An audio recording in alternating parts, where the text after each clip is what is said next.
ಧಾರವಾಡ ಜಿಲ್ಲೆಯಲ್ಲೊಂದು ವಿದ್ರಾವಕ ಘಟನೆ ನಡೆದು ಹೋಗಿದೆ. ಅತ್ತಿಗೆಯನ್ನೇ ಸರಸಕ್ಕೆ ಕರೆದ ಕಾಮುಕ ಮೈದುನ ಒಪ್ಪದಿದ್ದಕ್ಕೆ ಎಲ್ಲೆಂದರಲ್ಲಿ ಕಚ್ಚಿದ ಹೆಣ್ಣು ಬಾಕ.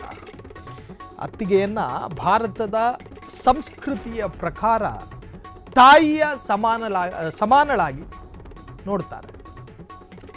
ಆಕೆಯನ್ನೇ ಸರಸಕ್ಕೆ ಕರೆದಿದ್ದಂತೆ ಈ ರಂಧ್ರ ರೋಗಿ ಬಲವಂತವಾಗಿ ಹಲ್ಲೆ ಮಾಡಿ ಅತ್ಯಾಚಾರಕ್ಕೆ ಯತ್ನ ಮಾಡಿದ್ದಾನೆ. ಕೀಚಕ ಅತ್ತಿಗೆಯ ಜೊತೆಗೆ ಮೃಗೀಯ ವರ್ತನೆ ಮಾಡಿದ ಮೈದುನ. ಧಾರವಾಡ ಜಿಲ್ಲೆಯ ರಮೇಶ್ ಬೇಗುಂಡಿ ಆರೋಪಿ. ಪ್ರಜ್ವಲ್ ರೇವಣ್ಣನ ಅಭಿಮಾನಿನೋ ಏನೋ, ಮದುವೆಯಾದ್ರೂ ಅಣ್ಣನ ಹೆಂಡತಿಯ ಮೇಲೆ ಕಣ್ಣು ಹಾಕಿ ಕೂತಿದ್ದ. ನಿತ್ಯವೂ ಮಂಚಕ್ಕೆ ಬಾ ಎಂದು ಕಿರುಕುಳ ಕೊಡ್ತಾ ಇದ್ದಂತೆ ರಾಸ್ಕಲ್ ಸೂಕ್ಷ್ಮ ಜಾಗಕ್ಕೆಲ್ಲ ಕಚ್ಚಿದ ಒಂಥರದ ವಿಕೃತ ಕಾಮುಕ. ದೇಹದ ಭಾಗಗಳಲ್ಲೆಲ್ಲ ಕಚ್ಚಿದ ಗಾಯಗಳಾಗಿವೆ. ಹುಬ್ಬಳ್ಳಿಯ ಕಿಮ್ಸ್ ಆಸ್ಪತ್ರೆಯಲ್ಲಿ ಸಂತ್ರಸ್ತೆ ದೂರನ್ನ ದಾಖಲು ಮಾಡಿದ್ದಾರೆ.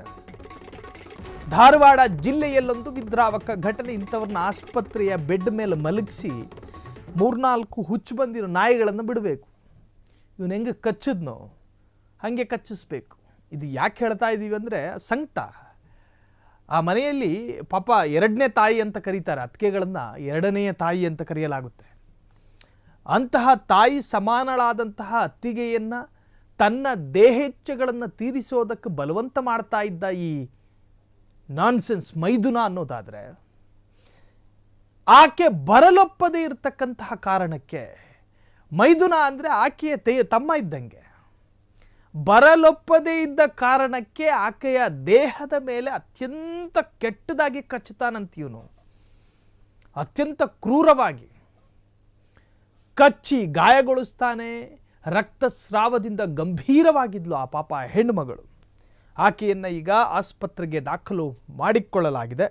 ದಾಖಲು ಮಾಡಲಾಗಿರುವಂತಹದ್ದು ಸೂಕ್ತ ಟ್ರೀಟ್ಮೆಂಟನ್ನು ಕೂಡ ಕೊಡಲಾಗ್ತಾ ಇದೆ. ಆಕೆ ಒಪ್ಪದೇ ಇದ್ದಕ್ಕೆ ಆಕೆಯ ಮೇಲೆ ಮಾರಣಾಂತಿಕವಾದ ಹಲ್ಲೆಯಾಗಿದೆ.